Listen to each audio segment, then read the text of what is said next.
Halo semuanya, hari ini kita jumpa lagi dalam mata pelajaran informatika. Masih dalam elemen berpikir komputasional. Hari ini kita akan melanjutkan pembahasan kita mengenai penalaran abduktif dan logika inferensi. Materi ini merupakan lanjutan dari materi sebelumnya. Oke, langsung saja mari kita simak materi berikut ini.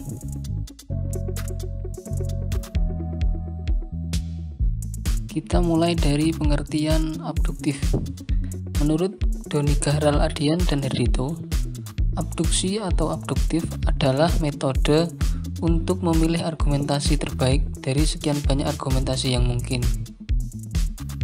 Oleh sebab itu, abduksi sering disebut dengan argumentasi menuju penjelasan terbaik. Metode penalaran abduktif menunjukkan suatu kesimpulan dari sebuah argumen atau teori yang sudah jelas kebenarannya dari sebuah pengamatan atau penelitian yang dilakukan. Ada 4 cara dalam mendapatkan sebuah argumentasi yang terbaik. Cara yang pertama yaitu kesederhanaan. Kesederhanaan ini maksudnya adalah kita menjelaskan segala hal dengan bahasa yang ringan dan tidak ada bantahan dari pihak lain. Kemudian cara yang kedua, koherensi. Sebisa mungkin pilih penjelasan yang sesuai dengan apa yang diyakini para ahli tentang dunia. Kemudian yang ketiga ada prediktabilitas. Artinya sebisa mungkin pilihlah penjelasan yang paling banyak menghasilkan prediksi yang dapat disangkal atau diiyakan. Kemudian yang keempat ada komprehensi, artinya sebisa mungkin memilih penjelasan yang paling lengkap dan meninggalkan sedikit sekali ketidakjelasan. Sekarang kita lihat contoh dari penalaran abduktif.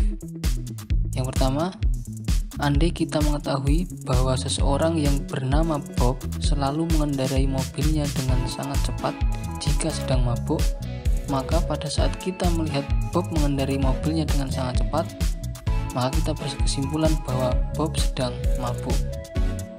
Dari kalimat itu kan bisa kita lihat bahwa sebelumnya kita sudah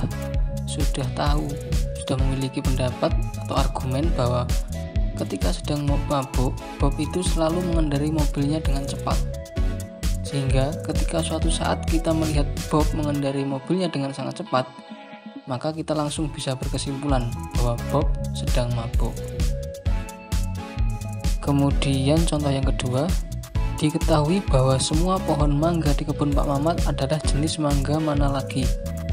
Di dapur Pak Mamat ada sekeranjang buah mangga dan kesemuanya jenis mangga mana lagi. Bisa disimpulkan ada kemungkinan bahwa mangga-mangga mana lagi itu dipetik dari kebun Pak Mamat sendiri. Kita bisa menyimpulkan seperti itu karena sebelumnya sudah punya argumen bahwa semua pohon mangga di kebun Pak Mamat itu adalah jenis mangga mana lagi, dan mangga yang ditemukan di dapur Pak Mamat itu juga mangga mana lagi. Maka dari situ dapat kita simpulkan bahwa kemungkinan mangga-mangga tersebut dipetik langsung dari kebun Pak Mamat sendiri. Selanjutnya ada logika inferensi. Apa itu logika inferensi?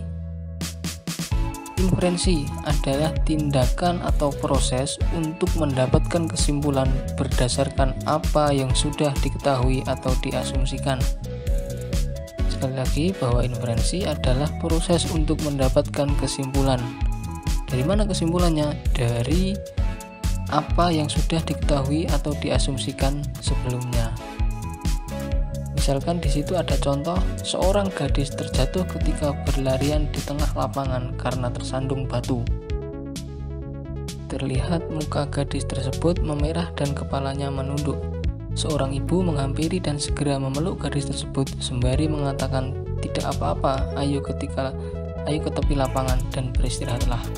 Nah, kalimat tersebut dapat disimpulkan bahwa muka memerah dan kepalanya menunduk memiliki arti malu. Berdasarkan jumlah premisnya, inferensi diklasifikasikan menjadi dua. Yang pertama ada inferensi langsung, dan yang kedua ada inferensi mediasi.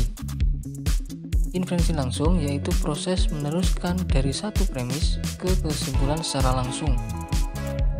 Inferensi langsung ini adalah penalaran tanpa perantara istilah tengah atau proposisi kedua. Sedangkan inferensi mediasi itu adalah proses membuat kesimpulan dari dua atau lebih premis yang saling terkait secara logis. Inferensi mediasi ini melibatkan perantara istilah tengah atau proposisi kedua yang menjamin penarikan kebenaran baru.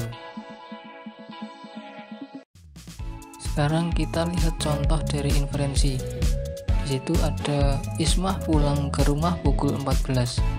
Terlihat pintu rumah masih terkunci karena ayahnya pulang kerja pukul 15. Ismah juga melihat tidak ada alas kaki di teras rumahnya, sehingga dari situ Ismah dapat menyimpulkan bahwa ayahnya belum pulang. Kemudian yang kedua ada Lulu melihat asap mengepul dari ruang dapur dan mencium bau gosong. Dari situ Lulu dapat menyimpulkan bahwa ada yang terbakar di ruang dapur.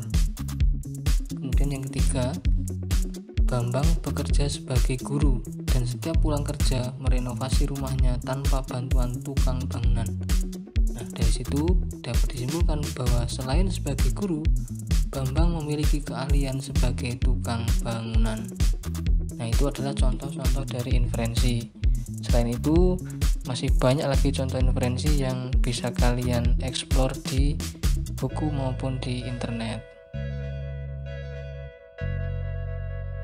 Baik semuanya, itu tadi adalah materi tentang penalaran abduktif dan logika inferensi.